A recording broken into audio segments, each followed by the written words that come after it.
কাজ করতে চাচ্ছিলে না, দিলাম কাজ। যাও কফিটা আগুনকে দিয়ে আসো।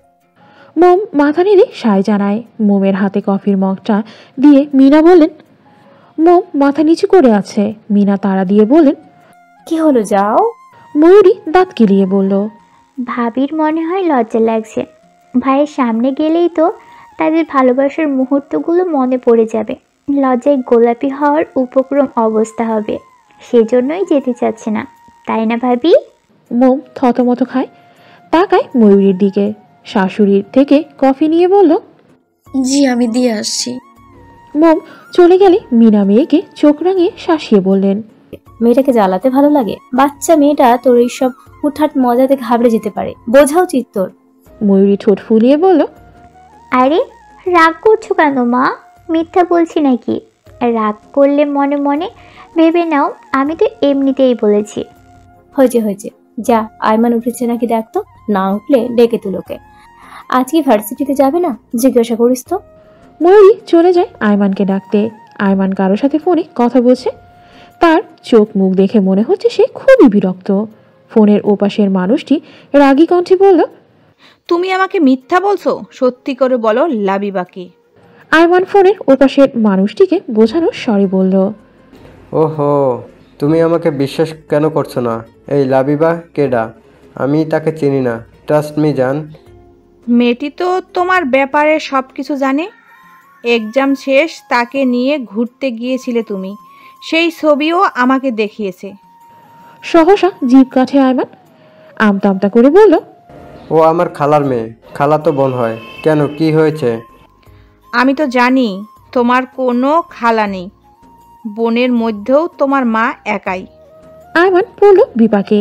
মেয়েকে হাসি দিয়ে বলল, আজব তো, মায়ের আপন বোনেই কি শুধু খালা হয়? অন্য কোনো সম্পর্কের মাধ্যমে খালা হওয়া যায় না?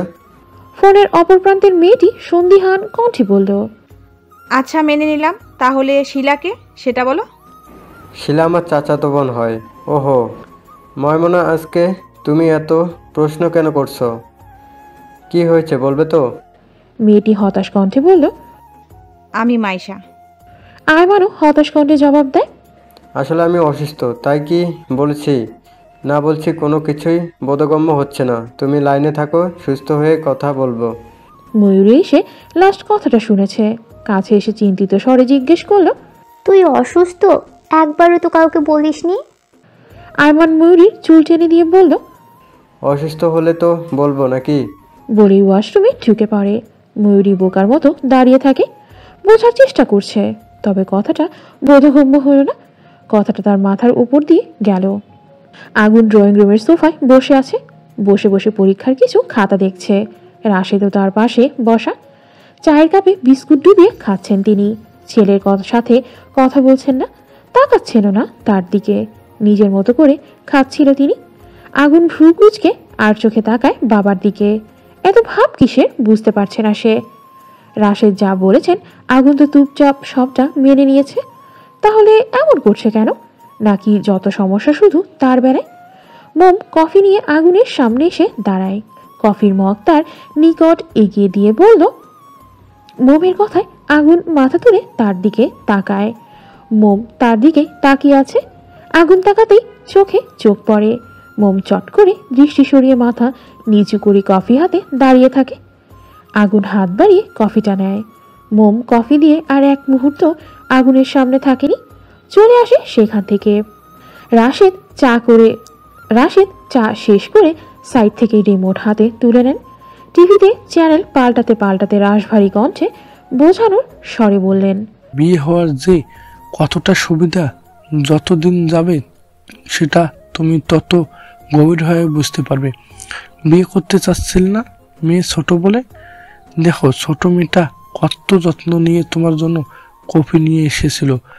বিয়ে না করলে এসব সম্ভব হতো না। কয়েকজন সঙ্গী থাকা মানে জীবনের অর্ধেক কষ্ট লাঘব হওয়া। সেই সঙ্গী যেই সঙ্গী খারাপ সময়েও তোমার হাতটা শক্ত করে ধরে রাখবে। বেছে বেছে খাঁটি সোনা এনে দিচ্ছি তোমার জন্য। সেটা তুমি আজকে বুঝতে না পারলেও ভবিষ্যতে ঠিকই বুঝতেই পারবে। হয়তো তোমাদের বয়সের পার্থক্যটা অনেক, জীবনে ভালোবেসে দুজন মানুষ একসাথে থাকতে চাইলে বয়সটা ম্যাটার করে না। আগুন ভ্রু কুঁচকে তাকায়। কথাটা তাকে বাস্তবতা উপলব্ধি করানোর জন্য বলেছে, নাকি বাবা ভাবেন যে মোমকে সে মেনে নেয়নি তাই খোঁচা দিয়ে কথাটা বলেন? বলতেই পারে, আগুনকে খোঁচা দিয়ে কথা বলার পুরনো অভ্যাস আছে তার।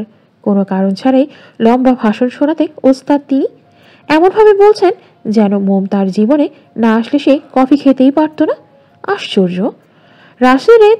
রাশেদের কথা গায়ে মাখল না সে। চুপ করে হাতে থাকা কফিটা শেষ করে।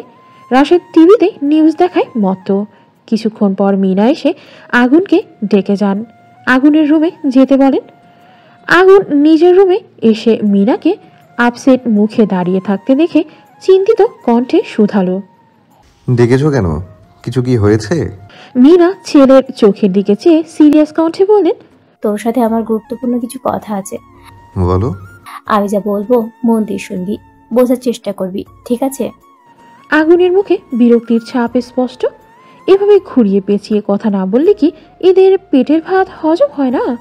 রাশেদের খোঁচা মারা কথা শোনার পর রাগটাও তরতর করে বেড়ে যাচ্ছে। নিজেকে শান্ত রাখতে চেয়েও পারছে না। নিজেকে সামলে কিঞ্চিত রাগী স্বরে বলল, যা বলার সরাসরি বলো, হেয়ালিপনা ভালো লাগছে না। বা শোন বাবা, বিয়েটা যেভাবেই হোক না কেন হয়েছে তো, মেয়েটাকে যত তাড়াতাড়ি সম্ভব মন থেকে মেনে নিয়ে নিজের সংসারটা গুছিয়ে নিস। আগুন ভ্রু কুঁচকে চোখ দুটো ছোট ছোট করে মায়ের দিকে তাকায়। হঠাৎ এসব কথা বলার কোনো কারণ সে বুঝতে পারছে না। এসব কথা কেন বলছো? তোমার মাথায় কি চলছে ক্লিয়ারলি বলো তো। আমার কেন জানি মনে হচ্ছে তুই মোমকে মেনে নিতে পারিসনি। মেয়েটার থেকে দূরে দূরে থাকিস। আমি লক্ষ্য করেছি মোমও যথাসম্ভব তোর থেকে দূরে থাকার চেষ্টা করে। তুই কি ওকে তোর সাথে দূরত্ব রেখে চলতে বলেছিস? মোমকে কি তোর পছন্দ হয়নি? মিনার কণ্ঠে ছটফট ভাব। মায়ের দিকে চেয়ে আগুন শান্ত কণ্ঠে বলল, আমি কেন মোমকে আমার থেকে দূরে থাকতে বলবো? এখন এসব কথা বলে কি কোনো লাভ আছে মা? যা হবার সেটা তো হয়ে গিয়েছে। আমি যদি এখন বলি মোমকে আমার পছন্দ হয়নি, তুমি সেটা মেনে নেবে? এই পছন্দের কথাটা বিয়ের আগে তোমার আমাকে জিজ্ঞেস করা উচিত ছিল। তখন যেহেতু জিজ্ঞাসা করনি, উল্টো বাবার হয়ে বিয়েতে রাজি হওয়ার জন্য বলেছো, তাহলে এখন বলার কোনো মানেই হয় না। মিনার বুক ধক করে উঠল। আগুনের যদি মোমকে পছন্দ না হয় মেয়েটার কি হবে? ভালো থাকতে পারবে না কেউই। রাশেদ জানতে পারলে আবার কোনো ঝামেলা বাঁধবে বাবা ছেলের মাঝে। মিনা কাতর কণ্ঠে বললেন, এভাবে বলিস না বাবা, মেয়েটার কথা একবার ভাব। তুই যদি তার থেকে মুখ ফিরিয়ে নিস, মেয়েটা কোথায় যাবে? খলিল সাহেবকে আমরা তখন কি জবাব দিব? মোম কষ্টে আছে জানতে পারলে তিনি ভেঙে পড়বেন। তার বড় রকমের কোনো ক্ষতি হয়ে যেতে পারে। তার কথা একবারও ভাববি না? এমনিতেই মানুষটা অসুস্থ। মিনার এতটা ব্যাকুলতা দেখে আগুনের খুব হাসি পাচ্ছে। আটকাতে চেয়েও পারল না। কণ্ঠ ফুঁড়ে মিটিমিটি হাসিটা বের হয়ে আসতো। নিচে ঠোঁট কামড়ে কিঞ্চিত নিচু হয়ে দুহাতে মায়ের গলা জড়িয়ে ধরে বলল, রিল্যাক্স মা, এত উত্তেজিত হওয়া স্বাস্থ্যের জন্য হানিকারক। আমি কি বলেছি মমকে মেনে নিতে পারিনি? তাকে আমার পছন্দ হয়নি? মমকে পছন্দ না হওয়ার মতো কোনো কারণ নেই। মিষ্টি একটা মেয়ে। আমি মমকে মেনে নেওয়ার চেষ্টা করছি। একটু সময় দাও আমাকে। সময়ের সাথে সবটা ঠিক করে নিব। Trust me. মিনার খুশিতে চোখ দুটো চকচক করে উঠল। ছেলের প্রতি তার অগাধ বিশ্বাস আছে। বাবা মা কষ্ট পাবে এমন কোনো কাজ আগুন করবে না। এই পর্যন্ত তাদের কোনো কথা সে অবজ্ঞা করেনি। শুধু তাদের কথা ভেবে মোমকে মেনে নেওয়ার চেষ্টা করবে এমন ছেলে আগুন নয়। সে অনেক স্মার্ট একজন ছেলে। আবেগ দিয়ে না, সে বিবেক দিয়ে যে কোনো কাজ করে এবং সিদ্ধান্ত নেয়। এই জন্যই ছেলেকে ভীষণ ভালোবাসেন তিনি। আগুন তার বড় আদরের। ছোট ছেলে তাকে তেমন পাত্তা দেয় না, নিজের মর্জিতেই চলে। তবে বড় ভাই বাবাকে অনেক মেনে চলে। বিয়ের মূল্য আগুন বোঝে। বয়সের পার্থক্যের জন্যই সে কিছুটা বেঁকে বসে আছে। তবে সত্যিই তো মোমকে অপছন্দ হওয়ার কোনো কারণ নেই। আগুনের কোনো মেয়েকে পছন্দও নেই, তাই শুধু শুধু চিন্তা করারও প্রয়োজন নেই। এখন সময়ের উপর সবটা ছেড়ে দেওয়া উচিত। ছেলের মাথায় হাত বুলিয়ে বলেন, ভয় পাইয়ে দিয়েছিলি, এভাবে কেউ বলে? আগুন ফিজেল হেসে জবাব দেয়, তুমি পুরো কথা না শুনে অল্পতেই হাইপার হয়ে যাও। বিশ্বাস রাখো মা, আমি তোমাদের নিরাশ করব না। মোমকে ভালো রাখার সর্বোচ্চ চেষ্টা করব। ছেলের কথায় মীরা মুচকি হাসেন। আগুন ফের বলল, আজকে তো ওই বাসায় চলে যাব। আয়মান কি তার জিনিসপত্র নিয়ে এসেছে? হ্যাঁ, তা মোমকে সাথে নিবি না? এবার আগুনের মেজাজ সত্যি সত্যি খারাপ হলো। মায়ের দিকে কিছুটা দূরে দাঁড়িয়ে গম্ভীর কণ্ঠে বলল, এই এক কথার উত্তর দিতে আমি জাস্ট হাঁপিয়ে গিয়েছি। সেদিন তো বলেছি নিয়ে যাব। আয়মানের কথা কি এমনি এমনি জিজ্ঞাসা করেছি? আমি নিতে না চাইলেও বাবা জোর করে মোমকে আমার সাথে পাঠিয়ে দেবে। ওহ, তার মানে মোম তোর সাথেই যাচ্ছে, তাই তো? আগুন অসহায় চোখে মায়ের দিকে তাকায়। মা বলে রাগ দেখাতে চেয়েও পারছে না। তিরিক্ষি মেজাজ নিয়ে বলল, হুম। আগুন মিনাকে রুম থেকে বেরিয়ে আসতো। আগুন মিনাকে রেখে রুম থেকে বেরিয়ে আসতো। ওনার সামনে এখন থাকা যাবে না। সেই এক কথা ঘুরিয়ে ফিরিয়ে বারবার জিজ্ঞেস করবে। তার থেকে বরং বাবার সামনে বসে থাকা ঢের ভালো। আগুন নিজ মনে বিড়বিড় করে মিনার কথার প্রেক্ষিতে পুনরায় বলে উঠল, নিয়ে যাব তো। ঘরে বাইরে শয়নে স্বপনে ওয়াশরুমে যেখানেই যাই মোমকে সাথে করেই নিয়ে যাব। আগুন একটা ক্লাস নিয়ে এসে লাইব্রেরিতে বসে পড়ে। আপাতত তার ক্লাস নেই। 2 ঘন্টা গ্যাপের পর আরেকটা ক্লাস আছে।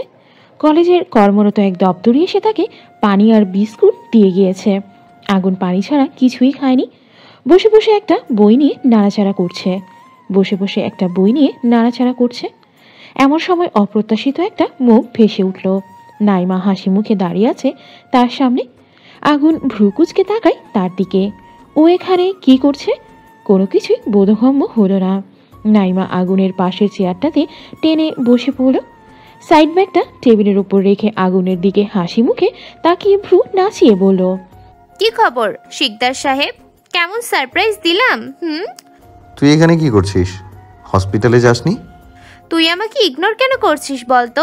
ফোন দিলে একটু কথা না বলেই তড়িঘড়ি করে কেটে দিস।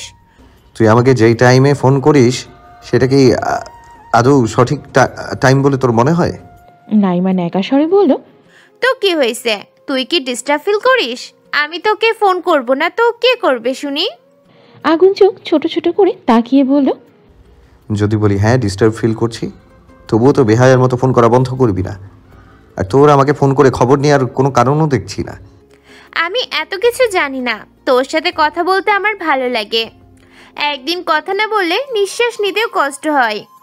সেটা তোর সমস্যা, আমার নয়। তোর সাথে কথা বলতে আমার ভালো লাগে না।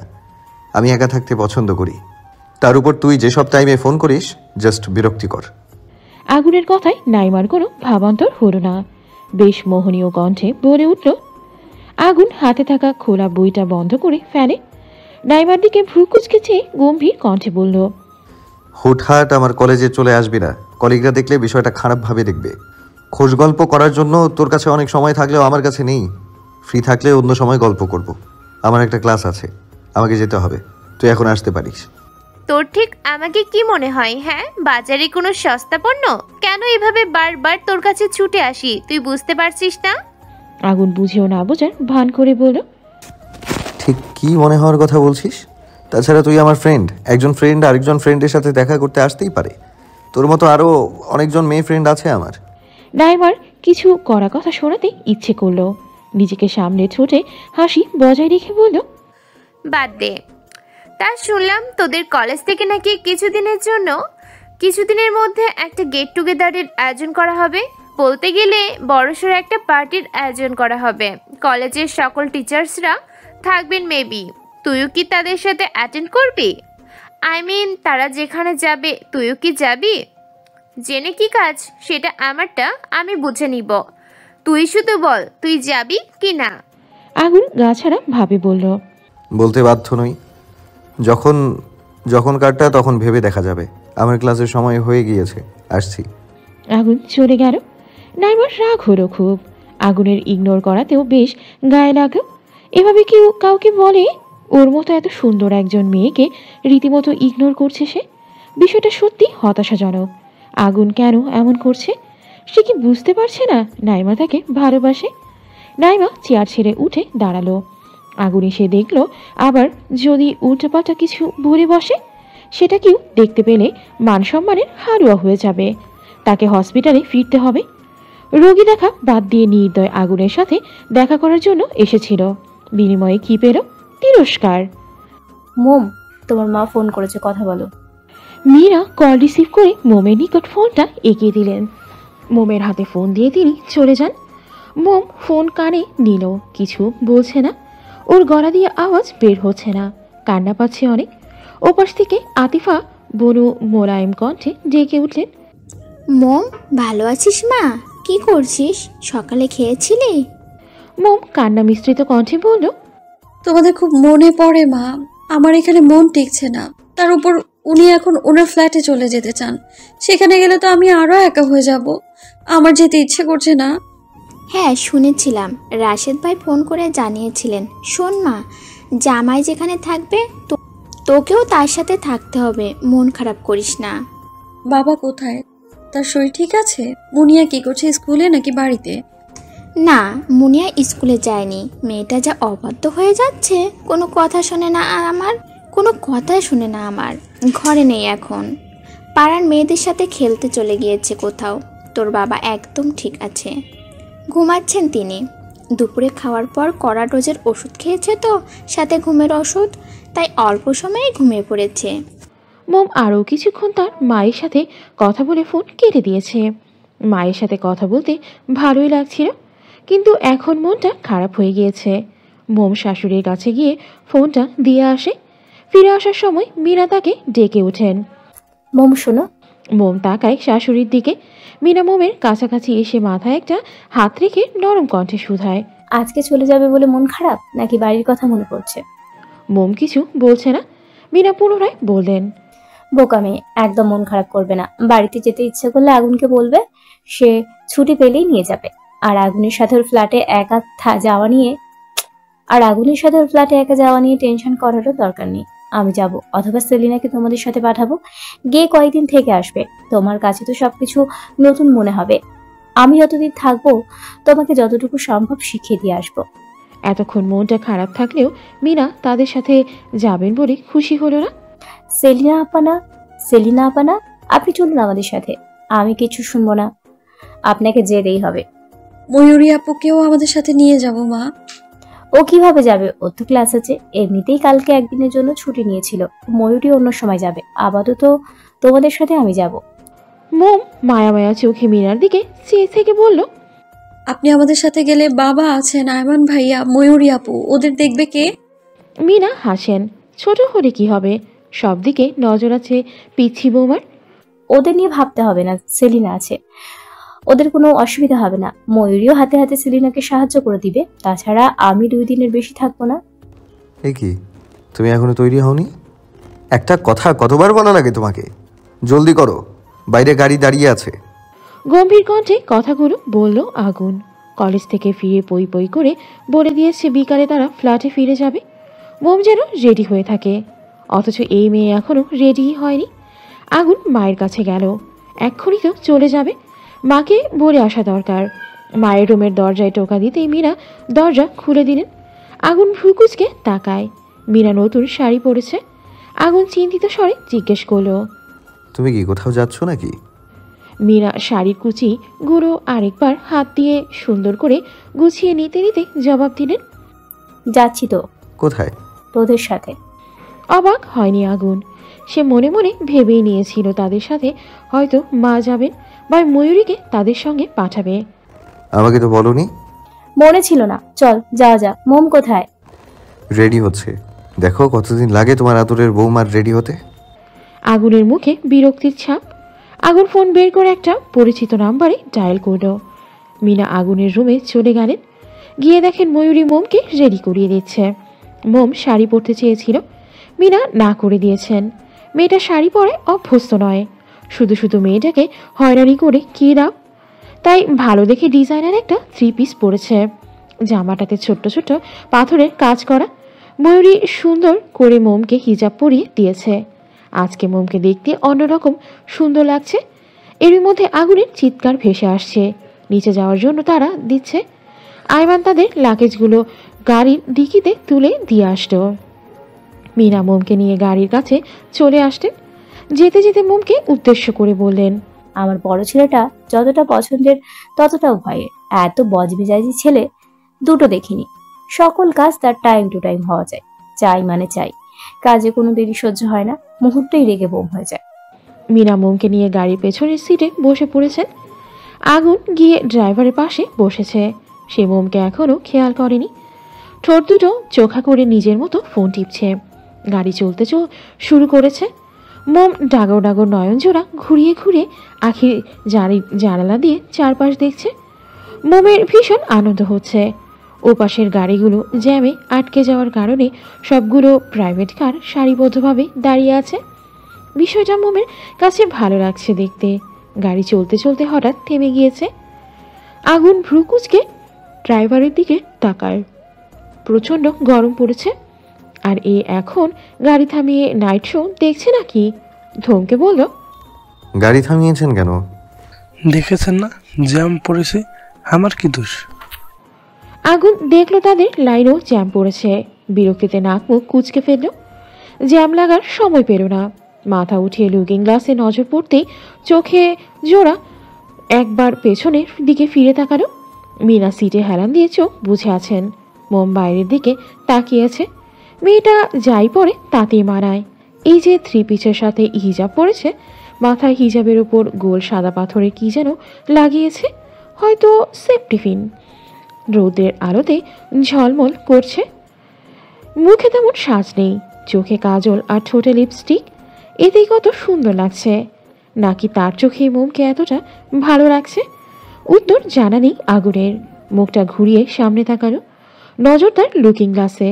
সেটাতে মোমের মুখশ্রী স্পষ্ট দেখা যাচ্ছে। এতক্ষণ বিরক্ত লাগলেও এখন তেমনটা লাগছে না। হাতের ফোনটা নাড়াচাড়া করছে আর চুপি চুপি গাড়ির সম্মুখের আয়না দিয়ে মোমকে দেখছে।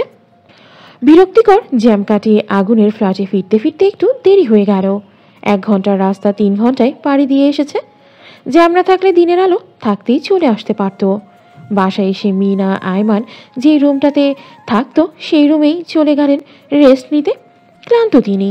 জার্নি করার অভ্যাস থাকলেও গরমের কারণে তার শরীর খারাপ লাগছে। গাড়ি থেকে ব্যাগপত্র লাগেজ নামিয়ে ড্রাইভার দিয়ে গিয়েছেন। আগুন সেগুলো ডাইনিং রুমে রেখে নিজের রুমের দিকে অগ্রসর হলো। রুমে গিয়ে ফ্রেশ না হয়ে বিছানায় শুয়ে পড়ল। মোম রুমে যায়নি। চারিদিকে নজর বোলাচ্ছে।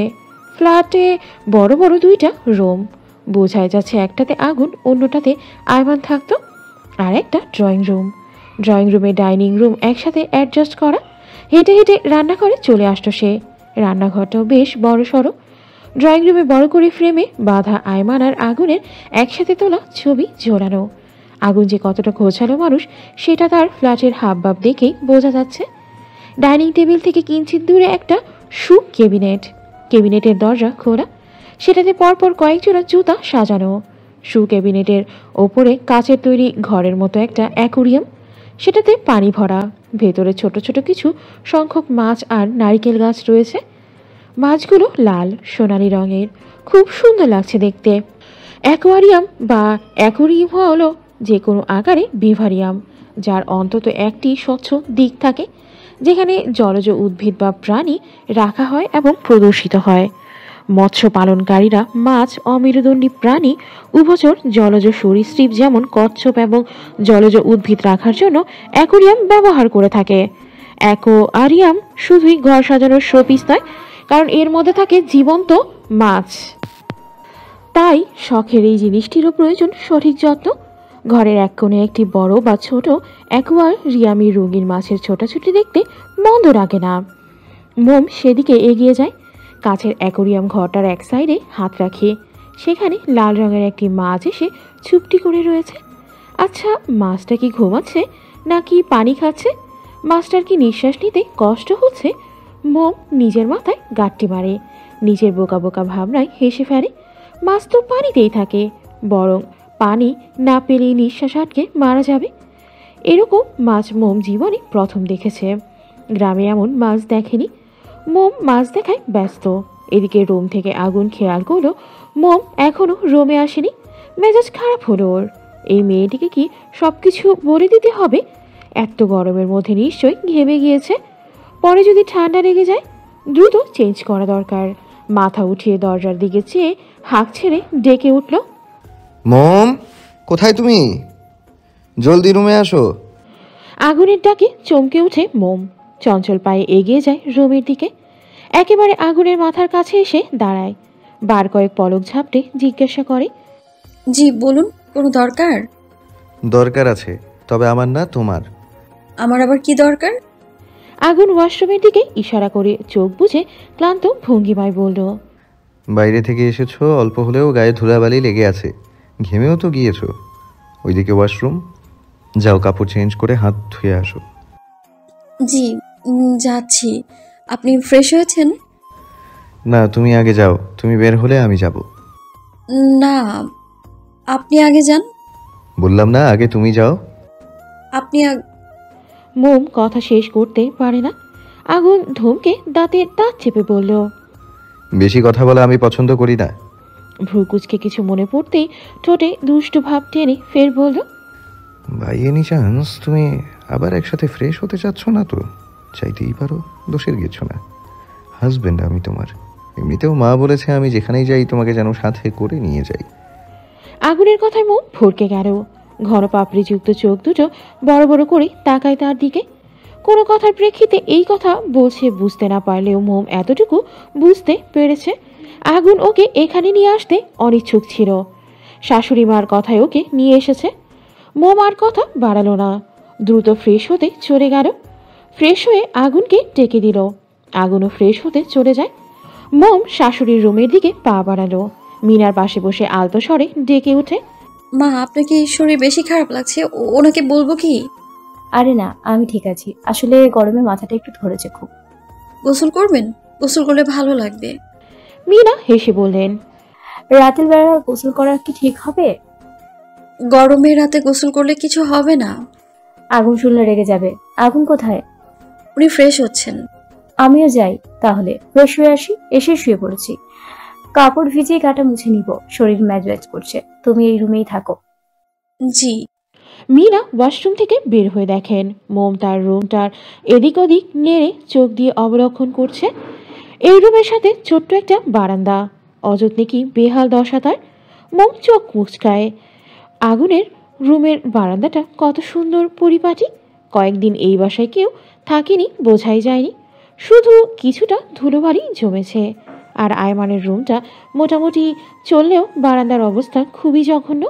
মিনা কাছে এসে বললেন, এসে তোমাকে পুরো বাসাটা ঘুরে দেখাই, কোথায় কি আছে সেটাও দেখিয়ে দিচ্ছি। মোম উচ্ছ্বাসিত কণ্ঠে বলল, আপনাকে কষ্ট করতে হবে না, আমি দেখেছি।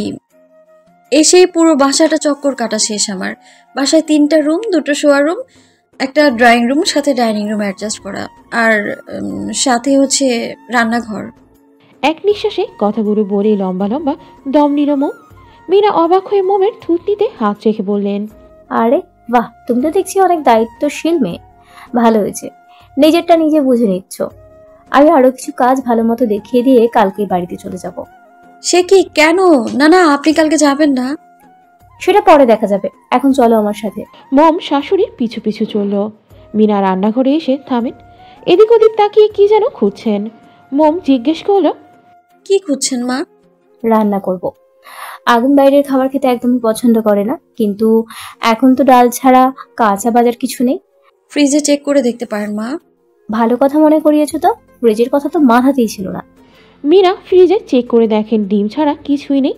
না থাকাটাই স্বাভাবিক, মাস শেষের পথে বাজারে তো শেষ হবেই। এমনিতেও আগুন বিয়ের 3 দিন আগে থেকেই ওই বাড়িতেই ছিল। বাজার থাকলে নিশ্চয় সব ফ্রিজে রেখে দিত। এখন কি করবেন তিনি? রাতে কি খাবে? মোম গিয়ে দেখো তো আগুন কি করছে। মোম এসে দেখে আগুন উপুর হয়ে বালিশে মুখ গুজে শুয়ে আছে। ঘুমিয়ে পড়েছে কি, ডাকার সাহস পাচ্ছে না। ডাকলে যদি রেগে যায়। মোম মুখ গোমরা করে শাশুড়ির নিকট ফিরে যায়। মিনা একটা পাতলা কাপড় ভিজিয়ে চুলা মুছছেন। মোম গিয়ে বলল, মা, আপনার ছেলে ঘুমোচ্ছে। ডেকে তুলো, কি রান্না করবো জিজ্ঞেস করো। আমি পারবো না, আপনি জিজ্ঞেস করুন। মিনা চুলা মোছা শেষ করে কাপড়টা রান্নাঘরের ছোট্ট জানালার আড়াআড়িভাবে গাঁথা শিকের মধ্যে মেরে দিলেন। মোমের দিকে চেয়ে বললেন, কেন, তুমি বললে কি সমস্যা? মোম কিছু বলল না। মিনা তপ্ত নিঃশ্বাস ছেড়ে আগুনের রুমের দিকে হাঁটা ধরলেন। মোম রান্নাঘর থেকে বেরিয়ে ড্রয়িং রুমের সোফায় বসে পড়ল। মিনা আগুনের কাঁধে হাত রেখে বললেন, আগুন ঘুমিয়ে গিয়েছে নাকি? ওঠ। আগুন মুখ কুচকে ঝুড়ু ঝুড়ু চোখে তাকায়। রাশভারী কণ্ঠে বলে উঠল, কি হয়েছে, ডাকছো কেন? আগুন ঘুমিয়ে গিয়েছিস নাকি? ওঠ। রাতের জন্য কি রান্না করব? ঘরে তো ডাল ডিম ছাড়া অন্য কিছু নেই। কোনো রান্না করতে হবে না। মীরা অবাক হয়ে বলেন, রান্না না হলে খাবো কি?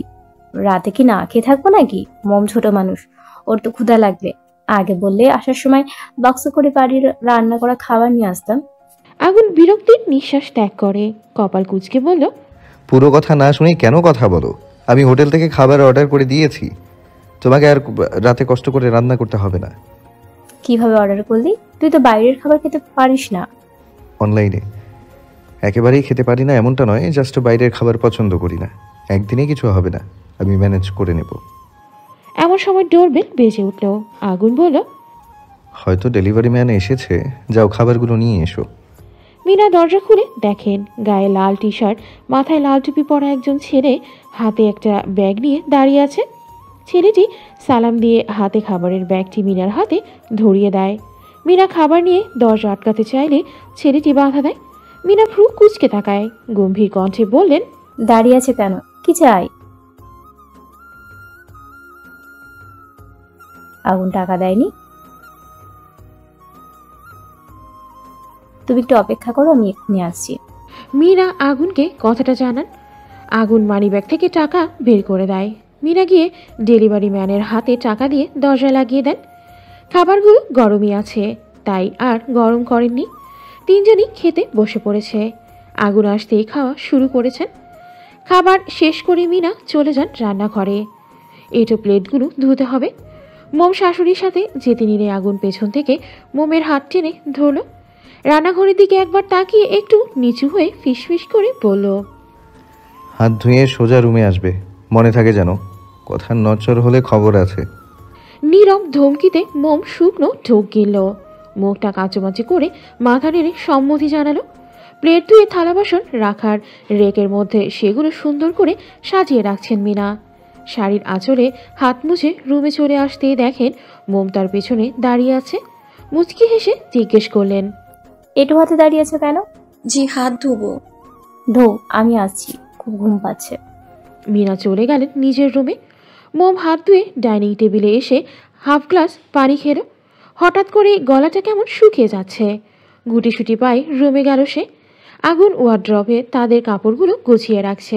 মোম গিয়ে বলল, আপনি কেন করতে গেলেন? আমাকে বলে আমি করে দিতাম। কাপড়গুলো তো ভাঁজ করাই ছিল, আমি শুধু গুছিয়ে রাখছি। বাকিগুলো তুমি গুছিয়ে রাখো। যেগুলো পরবে সেগুলো ওয়ারড্রবে রাখো, আর বাকিগুলো কাপড় রাখার আলমারিতে আমার কাপড় সহ তুলে রাখো। মোম লাকেজ থেকে একে একে সব কাপড় বের করে সুন্দর করে গুছিয়ে রাখলো। আগুন ল্যাপটপ নিয়ে বিছানায় বসলো।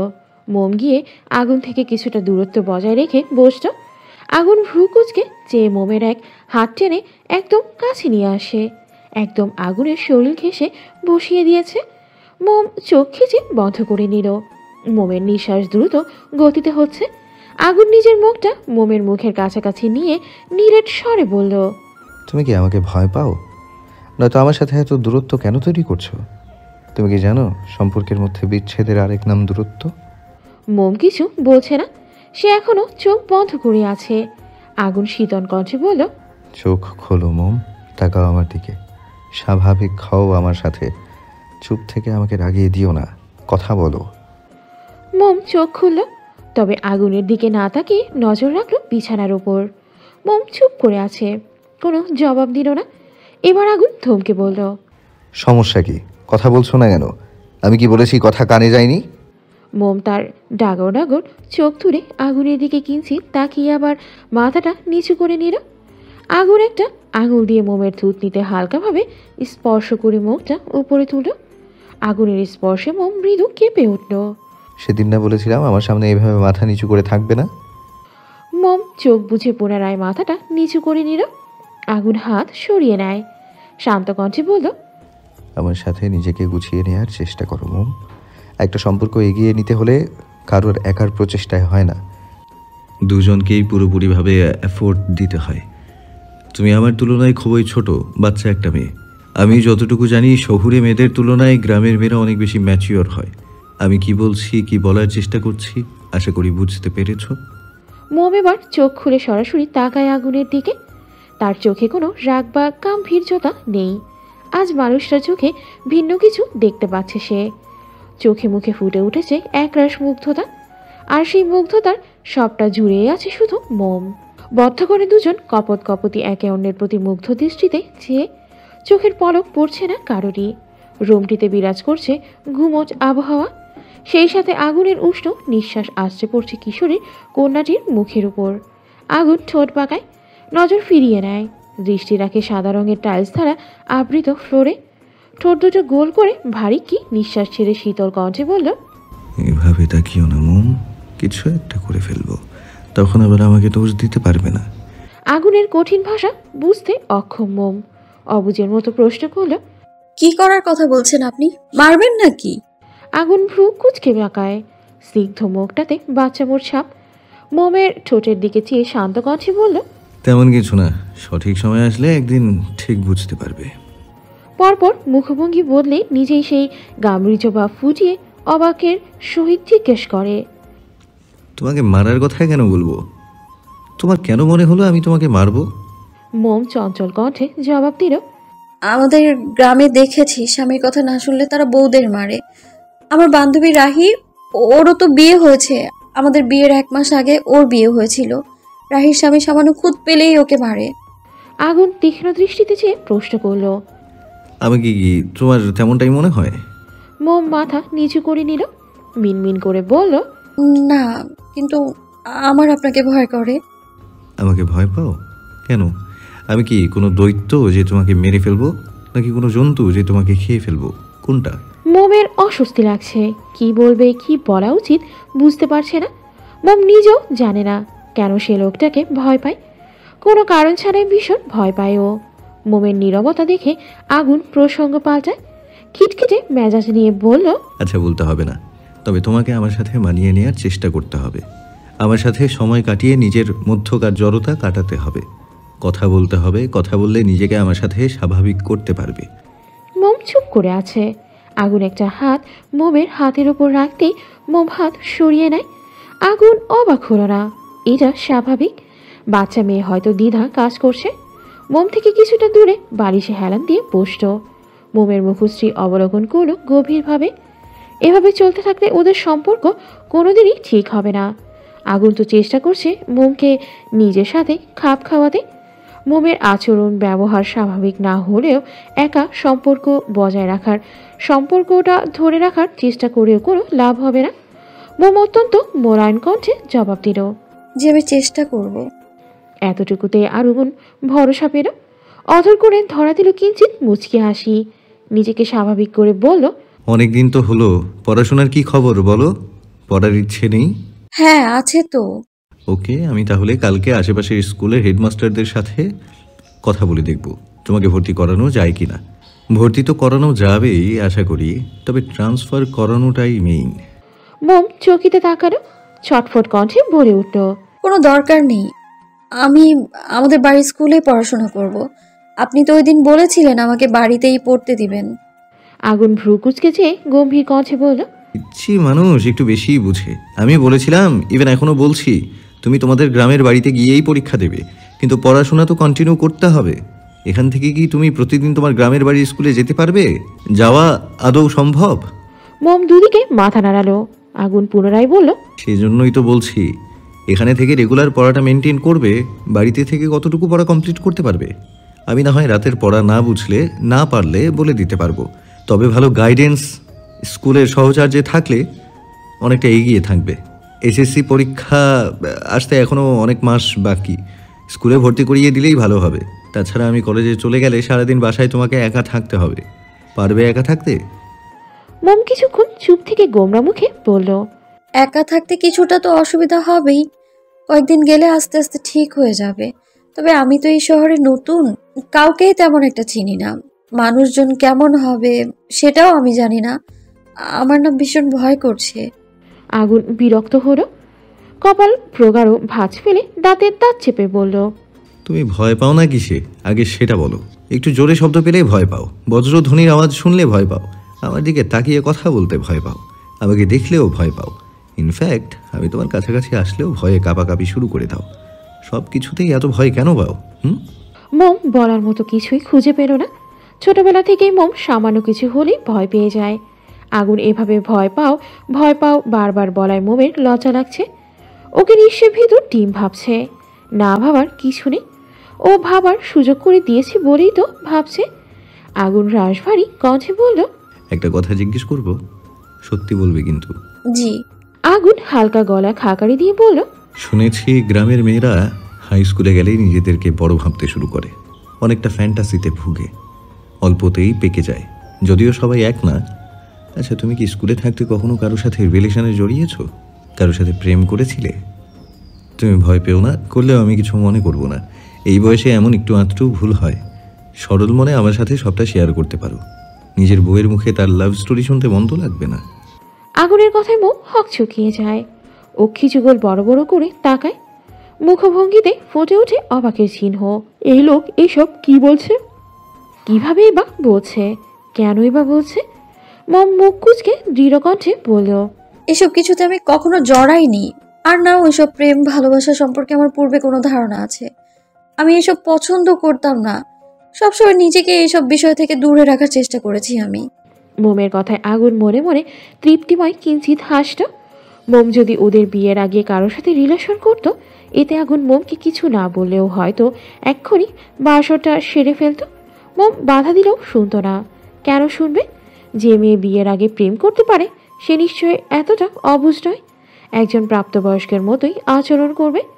শুধু শুধু বিয়ে করা বউকে অবুঝ ভোলা ভালা ভেবে নিজেকে গুছিয়ে নেওয়ার জন্য সময় দেওয়ার কোনো মানেই হয় না। আগুন নিজের ব্যক্তিগত জিনিস নিয়ে প্রচণ্ড সিরিয়াস, সেখানে বউ তো সবচেয়ে ব্যক্তিগত। আগুন নিজের মুখে গাম্ভীর্য ভাব ফুটিয়ে বলে উঠল, তাহলে আমি তোমার জীবনের প্রথম পুরুষ হব, সেই সাথে প্রথম অনুভূতি, প্রথম প্রেম, প্রথম ভালোবাসা। বিষয়টা দারুণ না? আরেকটা বিষয় হলো, আমি ছ্যাঁকা খাওয়া থেকে বেঁচে গেলাম। শেষে কিনা রিলেশনে জড়ানো একজন বউ পেতাম। ভাবতেই কেমন ছ্যাঁকা ছ্যাঁকা ফিলিংস হচ্ছে। আগুনের কথায় মোম কিঞ্চিত লজ্জা পেল। তবে আগুনের শেষের কথাগুলো শুনে ফিক করে হেসে ফেলে। আগুন মুগ্ধ চোখে চেয়ে দেখে সেই হাসি। এসো ঘুমিয়ে পড়ো, আমি একটু আসছি। রাতের বেলা এখন আবার কোথায় যাবেন? আগুন ফিচেল হাসে। মোমোর প্রতি নির্দ্বিধায় অধিকার খাটিয়ে কথা বলে বেশ ভালো লাগলো। শান্ত কণ্ঠে বলল, তেমন কোথাও না, জাস্ট বেলকনিতে কিছুটা সময় কাটাবো। তুমি আসবে সাথে? না, বারান্দায় আলো নেই, অন্ধকারে ভয় পাই আমি। আমি সাথে থাকলেও? মোম মাথা নাড়ে। অর্থাৎ আগুন থাকলে সে ভয় পায় না। তাহলে আসো। না থাক, আপনিই যান। আচ্ছা। আগুন মোবাইলটা নিয়ে ব্যালকনিতে চলে গেল। মোম বিছানায় শুয়ে আগুনের বলা তখনকার কথাগুলো ভাবতে লাগলো। মা, জলদি বাসায় আসো। আইমান ড্রেনে পড়ে গিয়ে হাতে ব্যথা পেয়েছে, ডান পায়ের গোড়ালি ফুলে গিয়েছে। আমি দেখতে চাইলে আমাকে দেখতে দিচ্ছে না, উল্টো চিৎকার চেঁচামেচি করে রুম থেকে বের করে দিচ্ছে। ফোনের ওপাশ থেকে ময়ূরের কথা শুনে আটকে ওঠেন মীরা। চিন্তিত কণ্ঠে জিজ্ঞাসা করলেন, ঘুম পাচ্ছে খুব? সে কি, ব্যথা পেলে কিভাবে? কখন ব্যথা পেয়েছো? সকালে নাকি ওর প্রাইভেট আছে। আমি সেলিনা আপাকে বলে নাস্তা রেডি করে দিলাম। নাস্তা খেয়ে বাড়ি থেকে সুস্থ সবল বেরিয়েছিল। কয়েক ঘন্টা পর ফিরে আসে। জিজ্ঞেস করতেই বলল ড্রেনে পড়ে নাকি ব্যথা পেয়েছে। তোর আব্বুকে বল ডাক্তার ডেকে আনতে। তোমার ছেলে তো দরজাই খুলছে না, তোমাকে জানাতে নিষেধ করেছিল, আমি তবুও জানিয়ে দিলাম। আমি এক্ষুনি আসছি। কল কেটে দ্রুত ছুটল আগুনের রুমের দিকে। দরজা বন্ধ। তিনি জোরে জোরে দরজায় করাঘাত করছেন। আগুন ব্যালকনিতে এক্সারসাইজ করছে। আগুনের পায়ে সির। কল কেটে দ্রুত ছুটল আগুনের রুমের দিকে। দরজা বন্ধ। তিনি জোরে জোরে দরজায় করাঘাত করলেন। আগুনের ব্যালকনিতে এক্সারসাইজ করছে। আগুনের গায়ে গেঞ্জি আর ট্রাউজার, গা থেকে নোনতা ঘাম ছুঁয়ে ছুঁয়ে পড়ছে। দরজায় নখ পেতেই তোয়ালে দিয়ে শরীরের ঘাম মুছে দরজার নিকট এগিয়ে যায়। মোম গভীর ঘুমে আচ্ছন্ন। দরজা খুলে দিতে মীরা ছটফট কণ্ঠে বলেন, আমাকে এখন ও বাড়িতে ফিরতে হবে, আইমান অসুস্থ। আগুন ভ্রু কুচকে তাকায়। রাশভারী কণ্ঠে বলল, ওর আবার এত সকাল সকাল কি হয়েছে?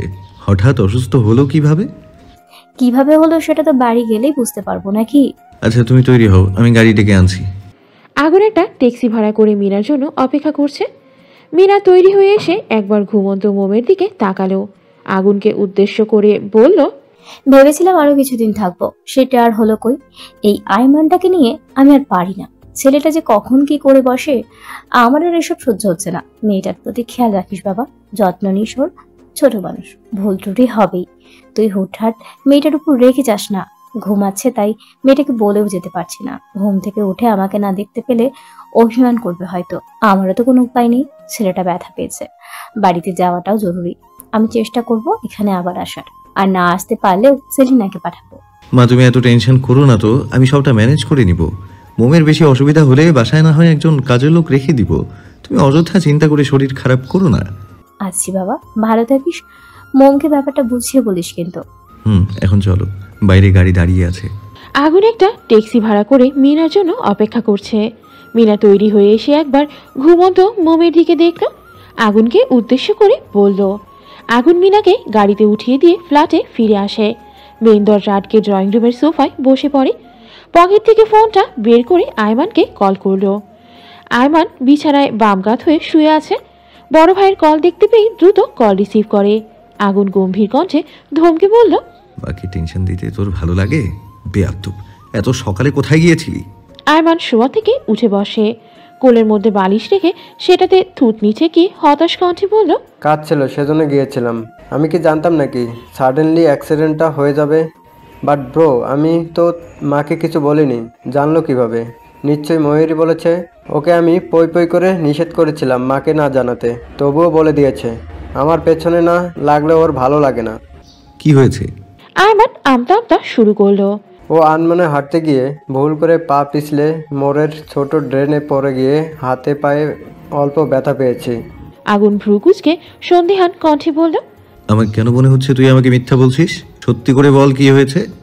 পরে যদি আমি জানতে পারি তুই আমাকে মিথ্যা বলেছিস, বুঝতে তো পারছিস তোর কি হাল করব। দমে গেল আয়মান। শুকনো ঢোক গিল, কাচুমাচু হয়ে মুখটা কালো করে উত্তর দিল, কি আর বলবো দুঃখের কথা। মাইশা বলেছে দেখা করবে। এত সকালে ফোন করায় ভাবলাম হয়তো সিরিয়াস কোনো ব্যাপার, সেজন্য দেখা করতে গিয়েছিলাম। আসার সময় কলেজের অনুষ্ঠানে তোলা কিছু ছবি ছিল, সেগুলো নিয়ে আসতে বলেছিল। বাড়ি থেকে বের হওয়ার পর কলোনির মোড়ে ওই যে গুলটে কাকুর বাড়িটা আছে না, সেখানে আসতেই একটা ছবি হাত ফসকে পড়ে গিয়েছিল। বাতাসে উড়ে ছবিটা গুলটে কাকুর বাড়ির সামনে পড়লো। সেখানে তার বউ দাঁড়িয়েছিল। আমি ওনাদের বাড়ি, ওনার বউ গুলটে কাকুকে খেয়াল করিনি। আমার কাছে ছবিটা নেওয়া জরুরি ছিল। গুলটে কাকুর বউয়ের পায়ের কাছে গিয়ে ছবিটা পড়েছে। আমি গিয়ে ভদ্রভাবে বললাম, ভাবি কাপড়টা উঠান, ছবিটা তুলব। ব্যাস, বাকিটা ইতিহাস। ইতিহাসটা শুনতে যাচ্ছি। তারপর কি হলো? আঘাত পেলি কি করে? তোকে মেরেছে? আয়মান কাঁধ উঁচিয়ে বাঁকা হেসে ভাব নিয়ে বলল, আমাকে মারবে এত সাহস এই মহল্লায় কারোর আছে? গুলটে কাকু আমার কথা শুনে টি শার্টের কলার ধরে শাসিয়ে বললেন, ফাজিল ছেলে, আমার বউয়ের কাপড় উঠাতে বললিস, তোর ভাইকে বিচার দেব। আমি ওনার থেকে কলার ছাড়িয়ে বিষয়টা বুঝিয়ে বললাম। উনিও মেনে নিয়েছেন। না জেনে কলার ধরায় শালাকে ইচ্ছে মতো কয়েক ঘা দিতে ইচ্ছে করেছিল। নিহাত ওনার মেয়ের সাথে লাইন মারি, সেজন্যই তো ছেড়ে দিয়েছি। কি বললি? আয়মান থমকে যায়। কি বলতে কি বলে ফেলেছে মেকি হেসে বলল, বলেছিলাম ছবিটা নিয়ে আসার সময় পাগলা কুকুর তাড়া করেছিল। দৌড়ে সেখান থেকে চলে আসার সময় ড্রেনে পড়ে পায়ে হাতে কিছুটা চোট পেয়েছি।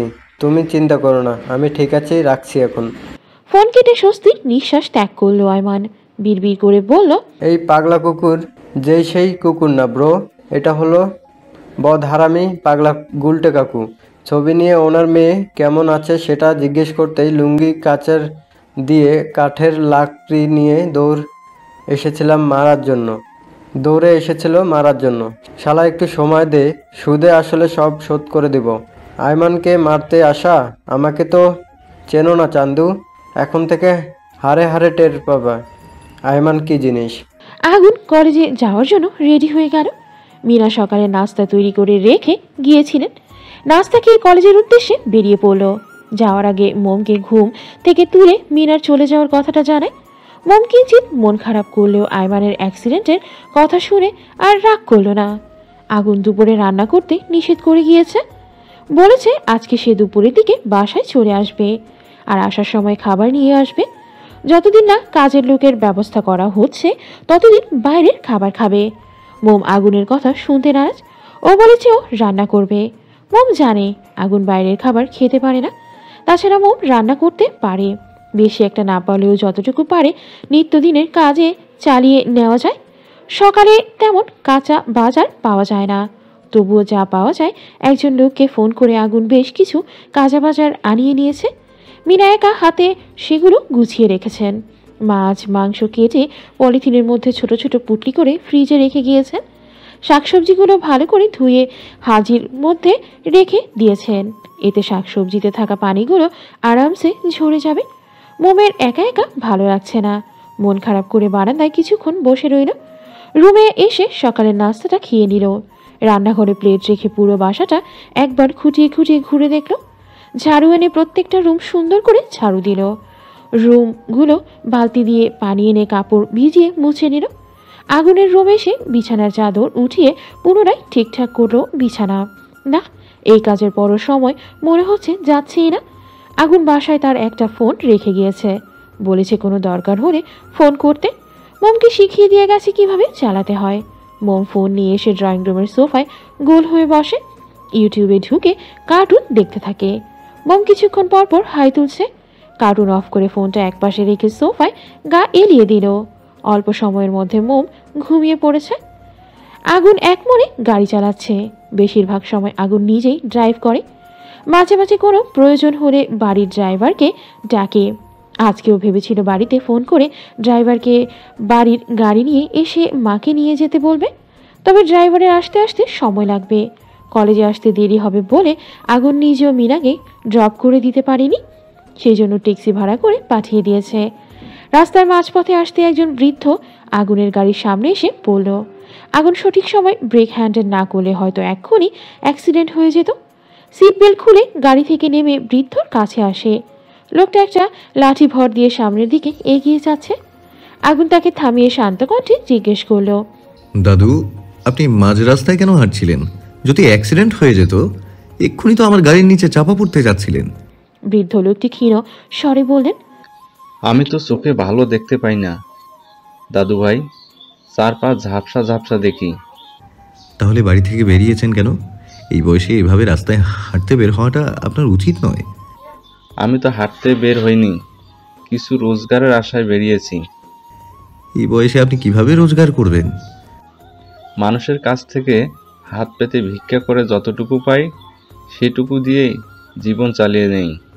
আগুন অবাক হয়ে প্রশ্ন করে, ভিক্ষা করতে রাস্তায় নেমেছেন কেন? আপনার ছেলে মেয়ে নেই? আত্মীয় তেমন কেউ নেই, আর একজন ছেলে আছে, সে তার সংসার নিয়ে ব্যস্ত। তার সংসারে কোনো রকম চলে, আমার দায়িত্ব নিবে কিভাবে? কোনো আত্মীয় স্বজনও নেই? আপনার স্ত্রী কোথায়? আপনার নাতি নাতনি নেই? আমার স্ত্রী মারা গিয়েছে অনেক বছর আগে। ছেলের ঘরে নাতি নাতনি আছে 4 জন, তাদের সংসার কোনো রকম টেনে টুনে চলে। আপনার ছেলে কি কাজ করে? ভ্যান গাড়ি চালায়, গাড়ি নিজের না, কোম্পানির মালিকের, সেটা দিয়ে ঝুটের মাল টানে। একদিন কাজ করলেই 2 দিন বসে থাকে। বসে থাকে কেন? কাজ পায় না? পায়, তবে সে করে না।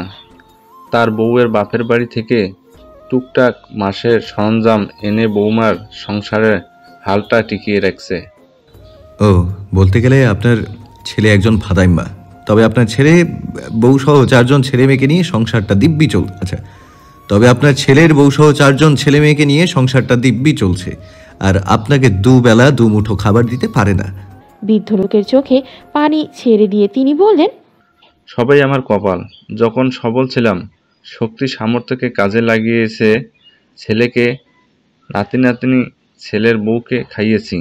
এখন বয়স হয়েছে, আগের মতো কাজ করে সংসারের টাকা পয়সা দিতে পারি না, সেই জন্য তাদের চোখেও ভালো হতে পারছি না। আগুন দীর্ঘশ্বাস ছাড়ে। মনে পড়ে বাবার বলা কথাটা। রাশিদকে কাজ করতে নিষেধ করলে তিনি প্রায়ই বলতেন, নিজের কাজে নিজে করলে ভুল হওয়ার সম্ভাবনা কম থাকে, কাজ করলে শরীর ভালো থাকে। আর মেন পয়েন্ট হলো যতদিন কাজ করতে পারবো সকলের চোখে ভালো থাকতে পারবো। একবার নিজের অক্ষমতা ধরা পড়লে আপনজন মুখ ফিরিয়ে নেয়। বাবার কথাটা কতটা সত্যি আর সেটার মর্ম কতখানি আগুন আজ বুঝতে পারল। যদিও সবাই এক না, তবে তিক্ত হলেও এটাই বাস্তব আর এটাই চরম সত্যি। আগুন পকেট থেকে 1000 টাকার 2টা নোট বের করে বৃদ্ধার হাতে তুলে দিল, বলল, দাদু এটা রাখুন, যেটা মন চায় কিনে খাবেন। আপনার যদি কোনো আপত্তি না থাকে তাহলে আমি আপনাকে একটা থাকার ব্যবস্থা করে দিতে পারি। কোথায়?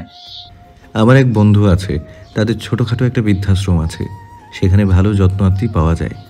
সেখানে গেলে আপনাকে রাস্তায় ভিক্ষা করতে হবে না, খাবার থেকে শুরু করে যাবতীয় প্রয়োজনীয় জিনিস দেয়া হবে। আমিও না হয় মাঝে মাঝে গিয়ে আপনার সাথে দেখা করে আসব, যাবেন? যাব দাদু ভাই। আগুন হাতে থাকা ফোনটা দিয়ে পরিচিত একটা নাম্বারে কল করলো। ওপাশ থেকে রিসিভ হতেই বৃদ্ধর কথাটা তুলে তাকে বুঝিয়ে বলল। কথা শেষে আগুন একটা রিক্সা ডেকে বৃদ্ধ দাদুকে সেটাতে উঠিয়ে দিল। রিক্সাওয়ালাকে ভাড়ার টাকা মিটিয়ে নির্দিষ্ট ঠিকানা দিয়ে বলল এই ঠিকানায় যেন বৃদ্ধকে পৌঁছে দেওয়া হয়। আগুন বৃদ্ধর চলে যাওয়ার দিকে তাকিয়ে থেকে নিজের গাড়ির কাছে ফিরে আসে। গাড়ি দরজা খুলতে পেছন থেকে নাইমা ডেকে ওঠে, আগুন, কলেজে যাচ্ছিস বুঝি? আমিও হসপিটালে যাচ্ছি, আমাকে ড্রপ করে দিবি? আজকে গাড়ি আনিনি, না করিস না প্লিজ। আগুন ভ্রু কুঁচকে নাইমার দিকে তাকায়, হাত ঘড়ির দিকে একবার নজর বুলিয়ে গম্ভীর কণ্ঠে বলল, তোর তো আরো আধা ঘন্টা আগে হসপিটালে থাকার কথা ছিল, এখানে কি করছিস? নাইমা আগুনের দিকে পুরোপুরি পারমিশন না নিয়ে গাড়িতে উঠতে উঠতে বলল, আরে কিছু কাজে এসেছিলাম, চল এখন যাও যাক। আগুন গিয়ে ড্রাইভিং সিটে বসে পড়ে।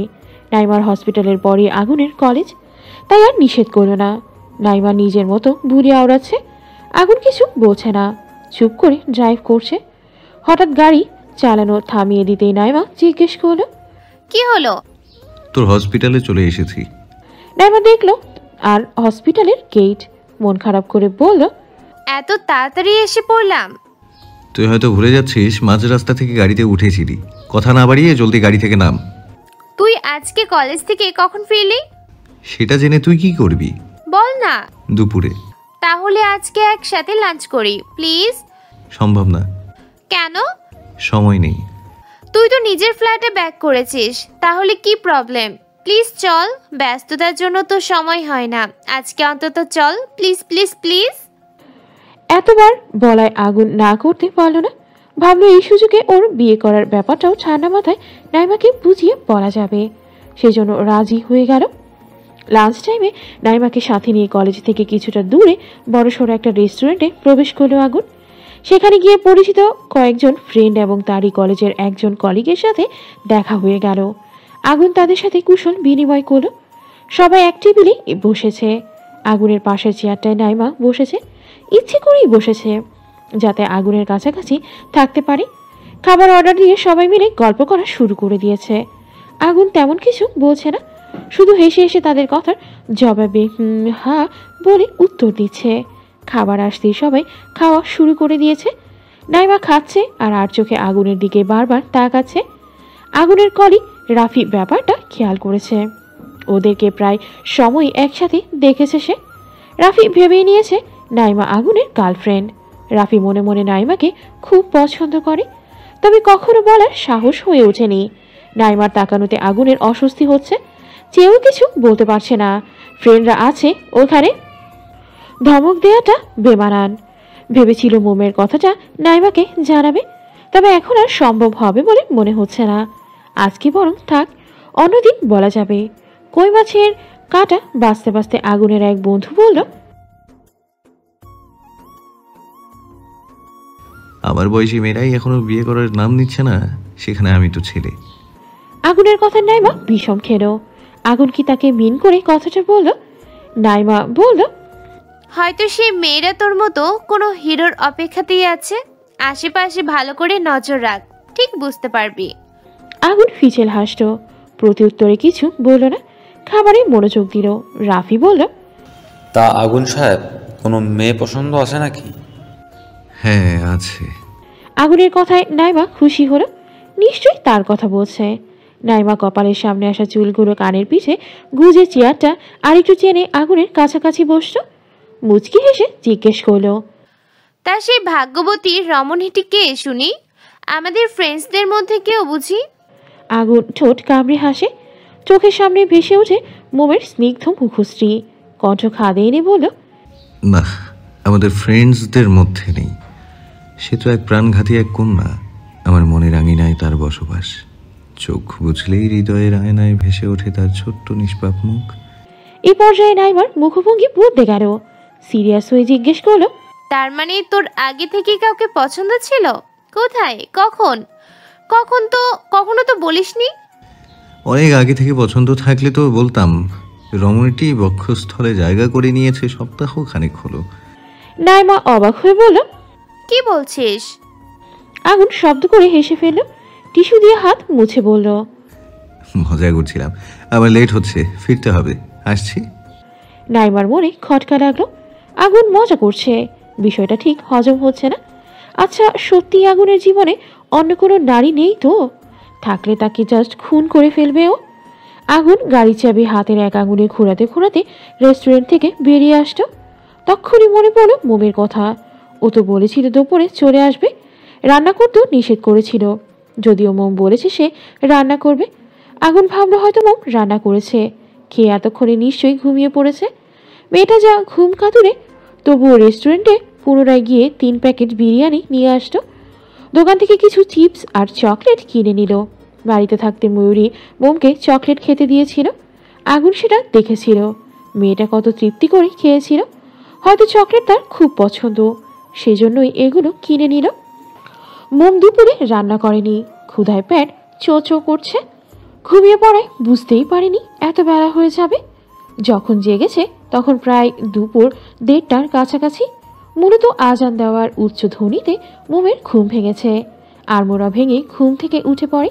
গোসল করে জোহরের নামাজ আদায় করে নেয়। ঘড়ির দিকে চেয়ে দেখে 2টা বেজে গিয়েছে। আগুন বলেছিল এ সময় চলে আসবে। মোম ভেবেছিল রান্না করবে। দেরি হওয়াতে রান্নাটা করা হলো না। তাছাড়া আগুন বলে গিয়েছিল আসার সময় খাবার নিয়ে আসবে, সেজন্য রান্না করার আগ্রহ হলো না। অপেক্ষা করতে থাকে আগুনের জন্য। তবে অপেক্ষার প্রহর শেষ হচ্ছে না। সকালে শুধু একটা রুটি খেয়েছিল চিনির পানিতে ভিজিয়ে। আলু ভাজি, ডিম ভাজি ছিল, সেগুলো খায়নি। মোম ডিম খেতে পছন্দ করে না। বাড়িতে থাকতে মোমের মা আতিফা বানু এ নিয়ে কত কথা শুনিয়েছে। আজকে আলু ভাজি খেতে ইচ্ছে করেনি, তাই চিনির পানিতে ভিজিয়ে খেয়েছে। মোমের পেটে হালকা চিনচিন ব্যথা করছে। 3:30 বেজে গিয়েছে। আগুনের আসার কোনো নামই নেই। কোথায় রয়ে গিয়েছে মানুষটা? মোমে এখন কান্না পাচ্ছে। যদিও বাসায় শুকনো খাবার আছে, কিন্তু সেগুলো দিয়ে তো ভাতের তৃষ্ণা মিটবে না। আগুন বাসায় আসলো 4টার দিকে। ডোরবেল বাজানোর প্রয়োজন হয়নি, কারণ আগুন দরজা বাইরে থেকে লক করে রেখে গিয়েছিল। জুতো খুলে শু ক্যাবিনেটে রেখে আশেপাশে মোমকে খুঁজল। দেখতে না পেয়ে হাতে থাকা খাবারগুলো ডাইনিং টেবিলে রেখে নিজের রুমের দিকে পা বাড়ালো। মোম জানালার কাছে দাঁড়িয়ে আছে। তার একটি হাত জানালার পর্দা খামচে ধরে আছে, অন্য হাতটি জানালার গ্রিলে রাখা। আগুন কিছু না বলেই ফ্রেশ হতে চলে গেল। ফ্রেশ হয়ে এসে মোমের কাছে আসলো। মোম আগুনকে খেয়াল করেনি। মোমের কাঁধে এক হাত রেখে শান্ত কণ্ঠে ডেকে উঠল, দুপুরে খেয়েছ? কি রান্না করেছো আজকে? মোম হকচকিয়ে ওঠে, ঘাড় ঘুরিয়ে তাকায়। আগুনকে দেখে ছোট করে স্বস্তির নিঃশ্বাস ত্যাগ করে আবারও মুখ ঘুরিয়ে জানালার বাইরে দৃষ্টি রাখে। তবে আগুন স্বাভাবিক থাকতে পারল না। মোমের কান্না মিশ্রিত মুখ দেখে অস্থির হয়ে পড়ল। চোখ দুটো ফোলা ফোলা, চোখের পাতায় এখনো অতি ক্ষুদ্র বিন্দু বিন্দু পানির কণা দেখা যাচ্ছে। ছোট নাকটা লাল হয়ে আছে, মুখটাও কিঞ্চিত রক্তিম বড় হয়ে আছে। বোঝাই যাচ্ছে কান্না করার জন্য ফর্সা মুখের এই অবস্থা। তবে কথা হলো, মোম কেঁদেছে কেন? বাসায় একা থাকতে ভয় করছিল কি, নাকি বাড়ির কথা মনে পড়ছিল? আগুন 2 হাতের তালুতে মোমের ছোট্ট মুখটা বন্দি করে নেয়। স্নেহময় কণ্ঠে বলল,